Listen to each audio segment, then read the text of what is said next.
ಜಿಲ್ಲೆಯ ಜಮಖಂಡಿ ತಾಲೂಕಿನ ಮುತ್ತೂರ ಗ್ರಾಮದ ಶ್ರೀ ಮಹಾಲಕ್ಷ್ಮೀ ದೇವಿ ಜಾತ್ರಾ ಮಹೋತ್ಸವವು 5 ದಿನಗಳ ಕಾಲ ಅದ್ಧೂರಿಯಾಗಿ ಜರುಗಿತು. ಮುಂಜಾನೆ ವಿಶೇಷವಾಗಿ ಪಂಚಾಮೃತ ಅಭಿಷೇಕ ಪೂಜೆ ನಡೆಯಿತು. ರಾತ್ರಿ ಪಲ್ಲಕ್ಕಿ ಸೇವೆಯಲ್ಲಿ ಸಾವಿರಾರು ಭಕ್ತರು ಕರ್ನಾಟಕ, ಮಹಾರಾಷ್ಟ್ರ ರಾಜ್ಯಗಳಿಂದ ಸಾವಿರಾರು ಭಕ್ತರು ಬಂದು ಸೇವಾ ಕಾರ್ಯದಲ್ಲಿ ಭಾಗಿಯಾದರು.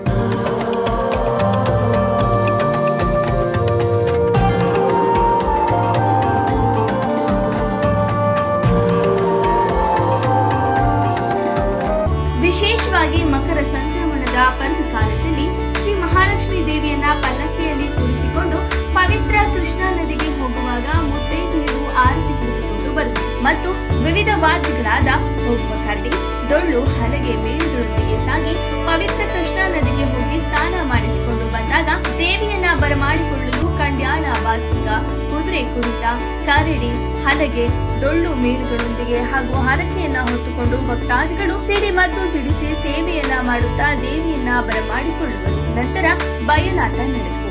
ವರದಿ ಮುತ್ತು ಮಹೇಶ್ ವಾಡ್ಗಿ, ಬಾಗಲಕೋಟೆ.